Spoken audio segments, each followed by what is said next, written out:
नमस्कार साथियों, स्वागत है आप सभी का नॉलेज मंत्रा के ऑनलाइन प्लेटफॉर्म पर। ठीक है, तो हम लोगों की चर्चा हो रही थी चोल साम्राज्य से संबंधित। हम महत्वपूर्ण जानकारी आपको दे रहे थे, जिसमें कि कल हमने पढ़ा था कुछ महत्वपूर्ण राजाओं के बारे में पढ़ा था। ठीक है, तो जैसे हम कौन कौन से राजाओं के बारे में पढ़ चुके हैं और आपके साथ चर्चा कर चुके हैं, वो राजा है सबसे पहले विजयालय। विजयालय के बारे में हमने आपसे डिटेल में चर्चा किया।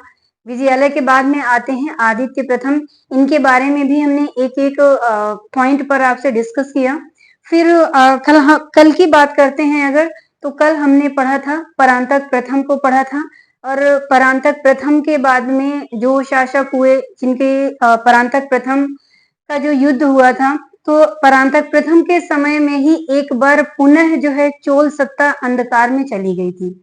इसके बाद में परांतक प्रथम के बाद में आते हैं गंडरादित्य, और गंडरादित्य के बाद में आते हैं अरिंजय। तो इन शासकों का, ये जो गंडरादित्य और अरिंजय हैं, इनके बारे में कुछ खास जानकारी नहीं मिलती है। तो कल मैंने एक लाइन में ही इन दोनों शासकों के बारे में बता दिया था। अरिंजय के बाद में सबसे महत्वपूर्ण शासक आए थे कौन? परांतक द्वितीय।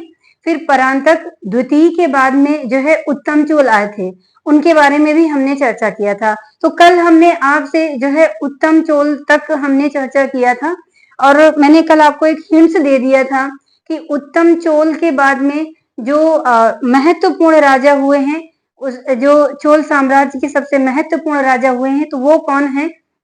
तो वो राजराज प्रथम है। तो इन्हीं राजराज प्रथम के बारे में आज हम डिटेल से चर्चा करने वाले हैं कि इनका किस तरीके का जीवन रहा, और इसके बाद में इन्होंने कौन कौन सी विजय प्राप्त की, व कौन कौन से अभिलेख लिखवाए। ठीक है, इतना आज हम इसके बारे में पढ़ेंगे, और इसके बाद में जो बची हुई चीजें होंगी तो उसको नेक्स्ट डे हम जो है आपके सामने ले आएंगे। तो अगर हम बात करते हैं चोल साम्राज्य, यानी कि आपको ये बहुत अच्छे से विदित है कि आप चोल राजवंश पढ़ रहे हैं। तो आज हम पढ़ने वाले हैं किसके बारे में? राजराज प्रथम के बारे में। अगर राजराज प्रथम की बात करते हैं तो इनका टाइम ड्यूरेशन क्या है? तो इनका टाइम ड्यूरेशन है 985 से लेकर के 1014 तक। ठीक है, क्या है इनका टाइम ड्यूरेशन? क्या है? 985 से लेकर के 1014 तक इनका समय है। और इनके अगर मूल नाम की बात करते हैं तो ये जो राजराज प्रथम है, ये इनका मूल नाम नहीं है, बल्कि इनकी ये उपाधि थी। इनका जो मूल नाम था, तो इनका मूल नाम था अरिमोली वर्मन। क्या था? अरिमोली वर्मन। अगर नाम पूछता, वैसे तो इनका इतिहास में, चोल इतिहास में नाम राजराज ही प्रसिद्ध है, जो कि इनकी उपाधि है, इनका नाम नहीं है। तो इस चीज को आपको याद रखना है कि अगर आपसे क्वेश्चन पूछता है कि अरिमोली वर्मन किसका नाम था, मूल नाम किसका था, तो वो था राजराज प्रथम का। क्लियर हो गया यहाँ तक? तो हम मूल नाम की बात करते हैं, तो इनका मूल नाम क्या था? अरिमोली वर्मन। इसके बाद में इन्होंने उपाधियां बहुत सारी ग्रहण की हैं। ये चोल राजाओं की विशेषता है कि इन लोगों ने जो है उपाधियां बहुत सारी धारण की हैं, जिसमें कि आपको ये जो है उपाधि जो धारण की है, उसको आपको याद करने की जरूरत है, क्योंकि उपाधियों से बहुत सारे क्वेश्चन पूछते हैं। कभी कभी यहाँ तक पूछ देता है कि किस उपलक्ष्य में, किस चीज की खुशी में, यानी किस उपलक्ष्य में इसने कौन सी उपाधि धारण की है, किस राजा ने कौन सी उपाधि धारण की है। तो आपको बहुत अच्छे से पढ़ने की जरूरत है। अगर हम उपाधियों की बात करते हैं तो राजराज प्रथम, ये भी इनकी उपाधि थी। तो राजराज प्रथम, इनको उपाधि कब मिली है, तो कब इन्होंने धारण की है? तो ये जब सिंहासन पर बैठते हैं, राजगद्दी पर बैठते हैं, शासक बनते हैं, तब इन्होंने नाम क्या, उपाधि क्या धारण की थी? राजराज। ठीक है, तो इस तरह से ये कौन थे?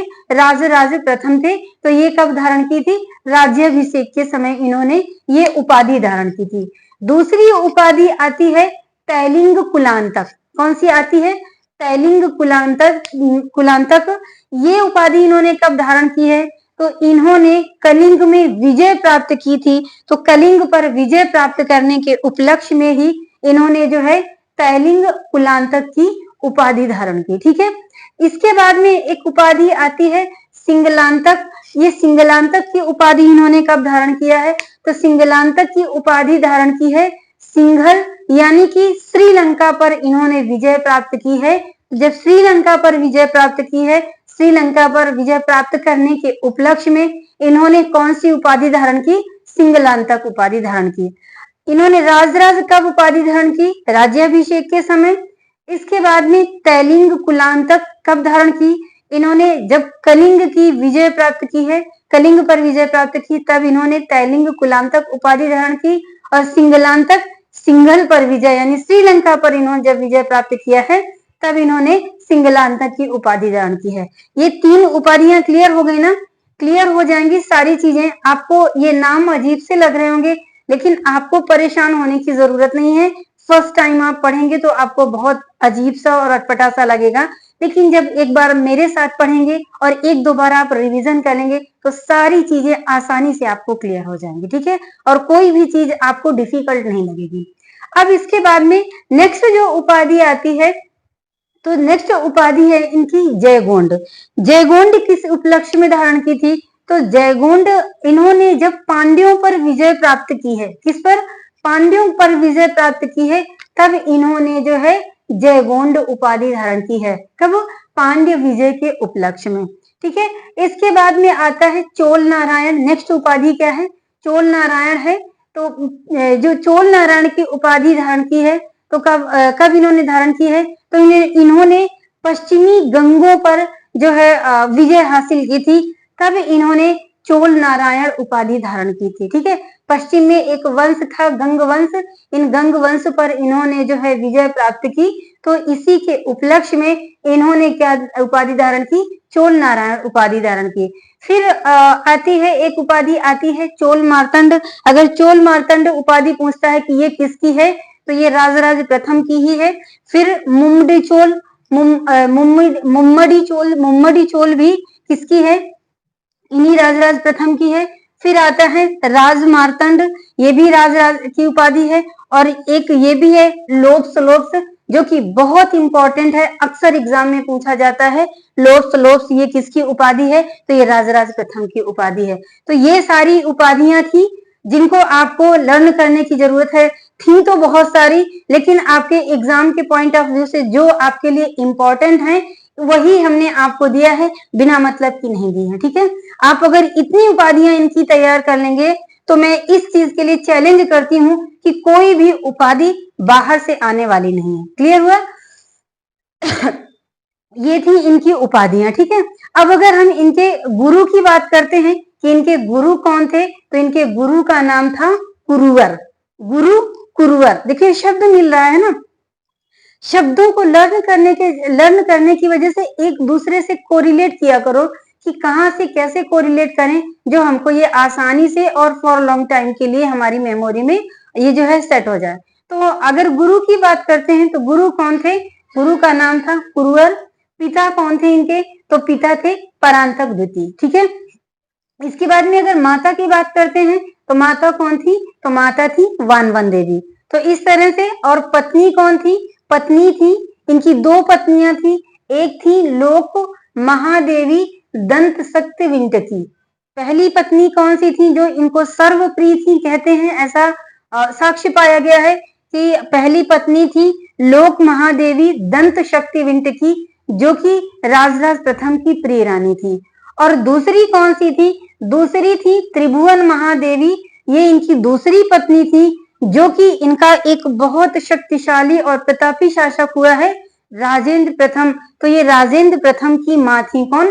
त्रिभुवन महादेवी, ठीक है। अगर प्रिय रानी की बात पूछता है कि राजराज प्रथम की प्रिय रानी कौन सी थी, तो लोक महादेवी दंत शक्ति वेंटकी। अगर राजेंद्र की माता कौन सी थी, तो वो कौन सी थी? त्रिभुवन महादेवी, ठीक है। तो आई होप इतना आप लोगों को क्लियर हो गया होगा। अब इसके बाद में इसको जो है चोल साम्राज्य का वास्तविक संस्थापक भी कहा जाता है। किसको? राजराज प्रथम को, ठीक है। इसने और क्या किया? इसकी उपलब्धि और क्या थी कि इसने तुलाभार एवं हिरण्य गर्भ यज्ञ जो है संपादित कराया था, ठीक है। इसने क्या कराया था? तुलाभार, हिरण्यगर्भ एवं हिरण्यगर्भ यज्ञ जो है संपादित कराया था। इसके पहले भी अभी कल के वीडियो में मैंने बताया था कि ये यज्ञ और किसने संपादित कराया था, तो किसने संपादित कराया था, परांतक प्रथम ने भी संपादित कराया था। कौन सा, तुलाभार हिरण्यगर्भ यज्ञ। ठीक है, अब इसके बाद में इनकी एक बहन थी, इनकी बहन का नाम अगर पूछता है तो बहन का नाम था क्या, कुंडवा देवी। बहन का नाम क्या था, कुंडवा देवी था। ये जो है राजराजेश्वर मंदिर के अंदर जो है इन्होंने क्या किया है, राजराज ने एक अभिलेख जो है रखवाया है, और उसमें उस अभिलेख में ये वर्णन किया गया है, इन्हीं की बहन कुंडवा देवी का नाम आता है। और इसमें ये वर्णन किया गया है कि जो राजराजेश्वर मंदिर जो चोलों का सर्व प्रसिद्ध मंदिर है, तो इस मंदिर का निर्माण दोनों भाई बहन ने मिल करके करवाया था। दोनों भाई बहन मतलब कि राजराज प्रथम जो था वो भाई थे, और बहन थी तो वो कौन थी, कुंडवा देवी थी।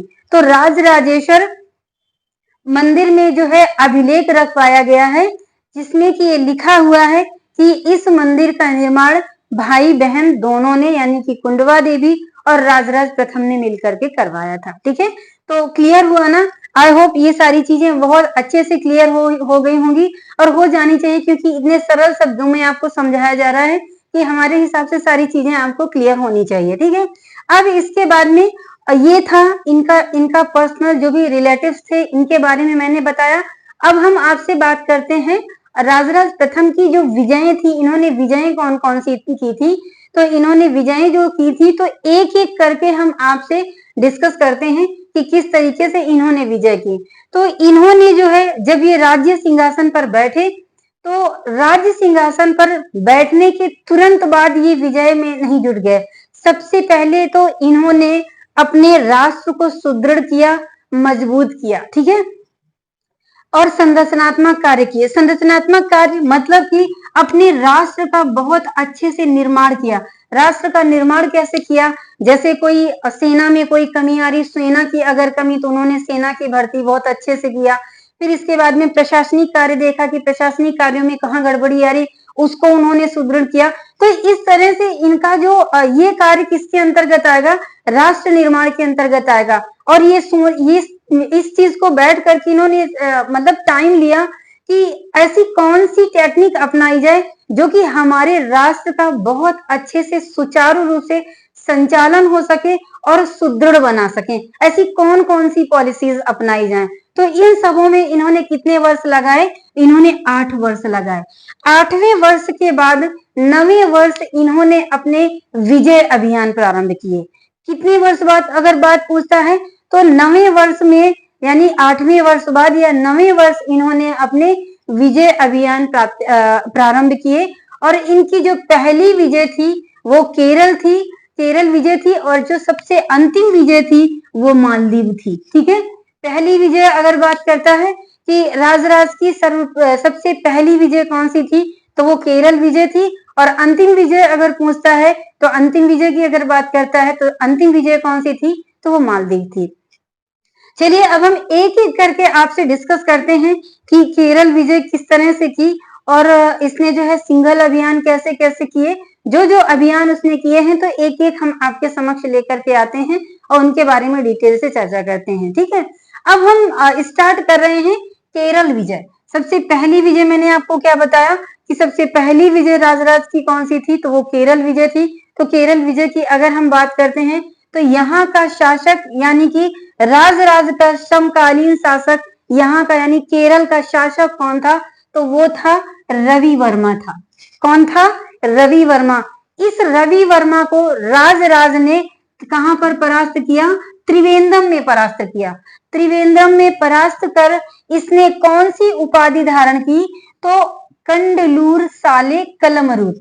क्या है, कंडलूर साले कलमरुत, इसकी उपाधि धारण की। ये थोड़ा सा अटपटा लग रहा है, लेकिन ये पूछता है अक्सर एग्जाम में। इस उपाधि को मैंने इसलिए नहीं यहाँ पे आपको बताया था, क्योंकि ऑलरेडी इतनी सारी उपाधियां हो जाएंगी कि आप लोग कंफ्यूज हो जाएंगे। और ऐसे अगर हम विजय के साथ में कि इसने केरल पर विजय की थी, इसी उपलक्ष्य में सबसे बड़ी वाली उपाधि धारण की थी, तो अगर ऐसे नहीं याद रहेगा और आपके सामने ऑप्शन आ जाएगा, तो आप जरूर उस क्वेश्चन को आप जो है करने में सक्षम होंगे। ठीक है, तो इसीलिए हम ये उपाधि यहाँ पर नहीं लेकर के आए थे, और ये आपके माइंड में फॉर लॉन्ग टाइम के लिए आपकी मेमोरी में ये सेट हो गया है कि इसने जो है जब केरल विजय की थी तब इसने कंडलूर साले कलमरुद की उपाधि धारण की थी। ठीक है, इसके बाद में इसने क्या किया था, पांड्य शासक अमर भुजंग को भी पराजित किया था। किसको पराजित किया था? पांड्य शासक अमर भुजंग को भी पराजित किया था। यानी कि केरल विजय भी की। केरल विजय के समय केरल का शासक कौन था? तो राजा रवि वर्मा था। इस रवि वर्मा को इसने कहां पर परास्त किया? तो इस रवि वर्मा को इन्होंने त्रिवेंद्रम में परास्त किया। और उपाधि कौन सी धारण की? तो आपके समक्ष ये उपाधि है। ठीक है, और पांड्य शासक कौन था? अमर भुजंग को भी इसने जो है क्या किया था? पराजित किया था। इसने पांड्य शासक अमर भुजंग को पराजित किया था। इसका अगर साक्ष्य पूछते हैं कि कहां पर मिलता है, तो इसका उल्लेख मिलता है तिरुवालंगाडु ताम्रपत्र में मिलता है। कहां पर मिलता है? तिरुवालंगाडु ताम्रपत्र में मिलता है, जो कि परांतक द्वितीय का है। ठीक है, तो इस तरह से जो है इसने क्या केरल विजय की।